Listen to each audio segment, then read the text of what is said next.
and Mal. And we're the grandmother and daughter beauty channel. And today we're showing you how to get this 100th day of school granny makeup look. Keep watching. Annie, help me across the street, please.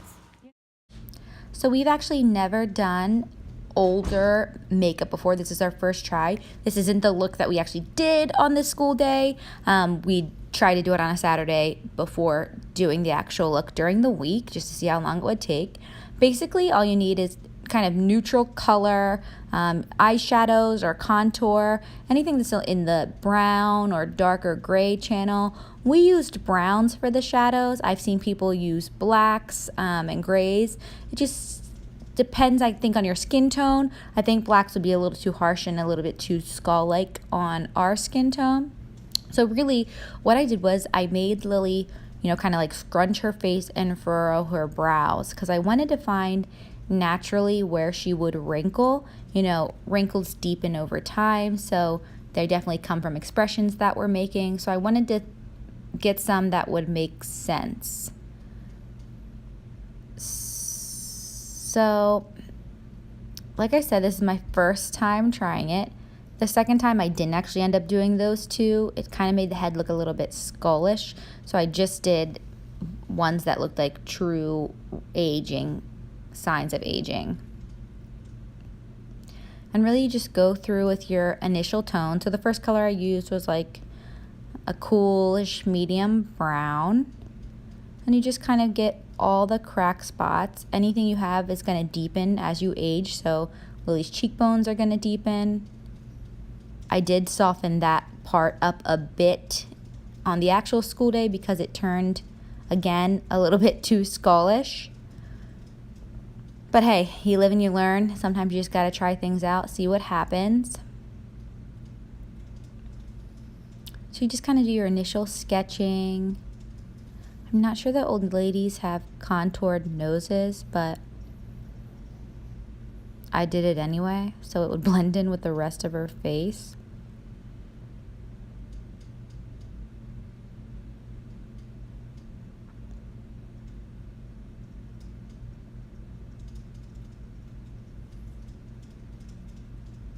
So your lips also get wrinkly over time, so that's why she's scrunching her lips right now, but it's a super fine, skinnier wrinkle, so I'm using like a flathead brush for this part and just kind of going in around the lips. And then I'm using this same flathead skinny brush to just deepen and sharpen the wrinkles I already made, make them a little bit finer, a little bit crisper.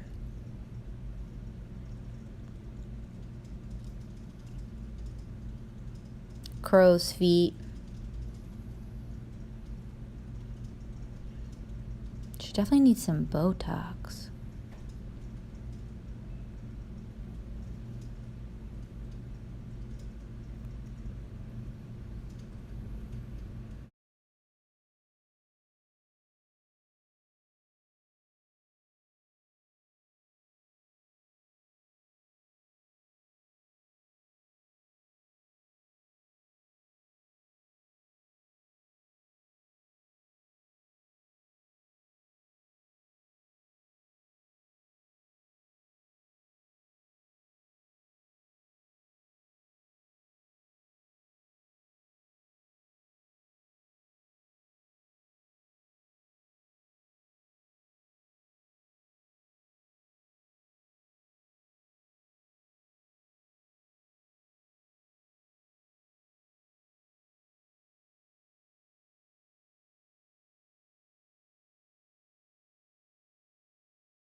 So next I went through with a fluffier brush and added a lighter contour just to kind of like smoke it out as you would like a smoky eye to make it look more natural.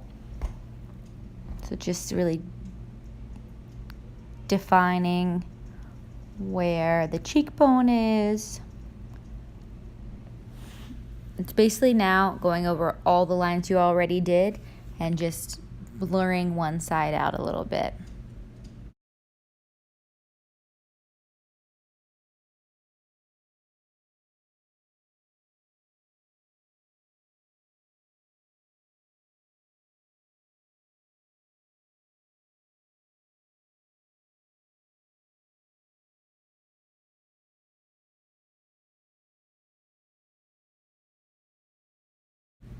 So here's where it really starts to come together.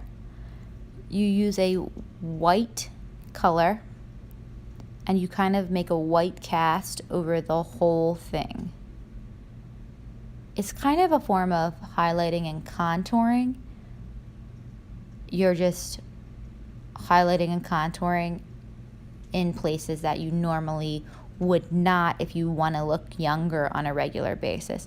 So see how that the places I had white to, like under the eye and the crow's feet, it kind of like blurred it out. It just made it look like a more natural color.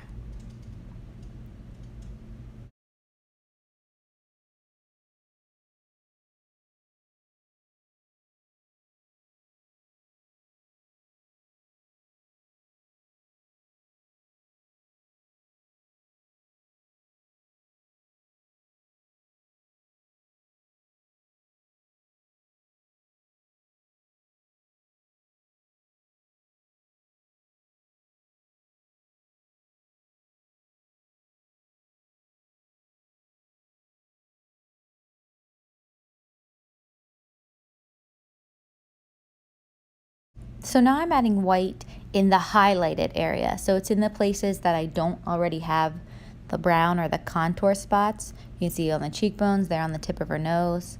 You definitely want to go through the lip parts, not where the cracks are, but just on where you already see like her normal skin color. You go back and whiten that as well. Think about how your grandmother or your great grandmother always looked too powdery from using, you know, like old school CoverGirl loose setting powder. That's what you want it to look like a little bit of a white cast.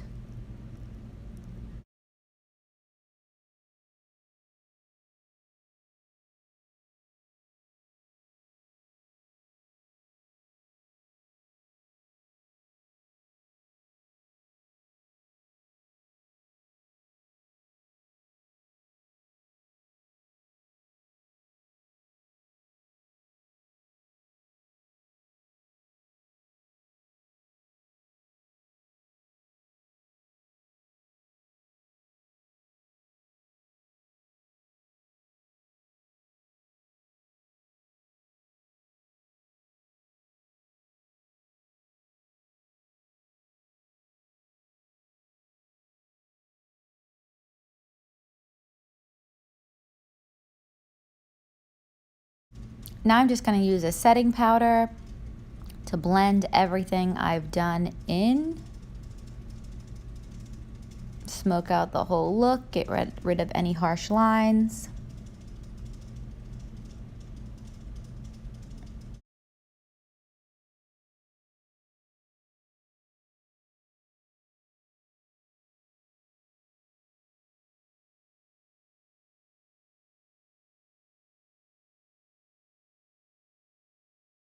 And then older ladies still wear makeup, so to make it more of a natural look, we're adding makeup on top of our wrinkles. So older women usually tend to overdo it, so we're gonna overdo her blush more than she would normally wear.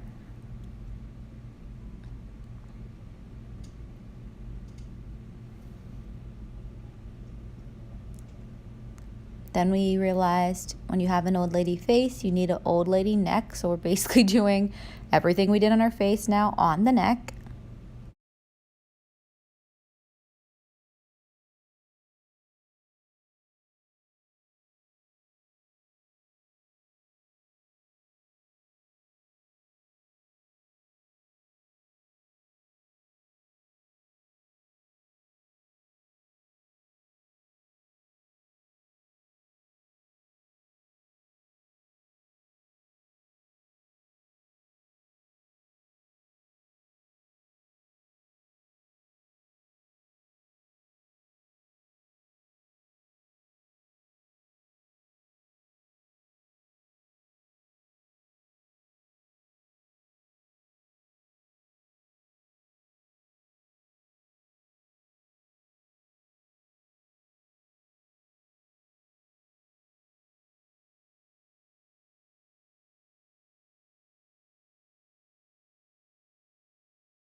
And my great-grandmother always wore a super orange colored lipstick, so in honor of her, that's the color we're using today.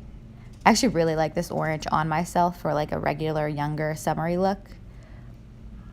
She actually also always had it a little bit out of line, so we didn't quite do that for Lily, but we overdid it a little bit.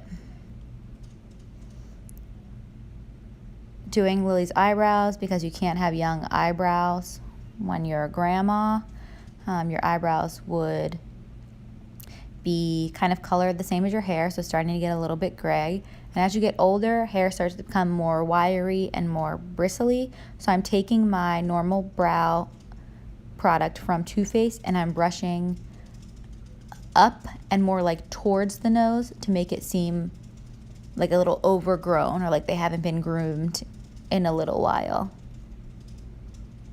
Brushing back to try to get more overgrown.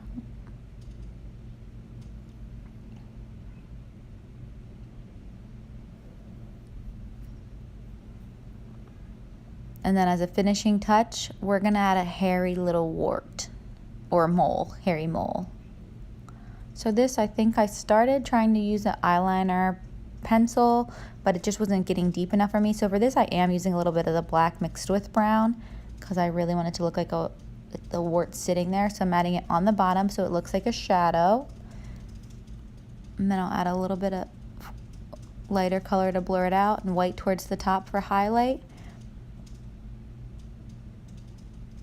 Then I'll use like a very thin streak to make a little hair come out of it. So what we didn't show in the video was how we did Lily's hair color. You can easily get a spray at like a party store, but we didn't have any. So what I did was I just took a little bit of that face paint in like a grayish brown mix, and I just tapped that over Lily's hair, and then a little bit of white at the root so it kind of blended together and aged her. Thanks for watching.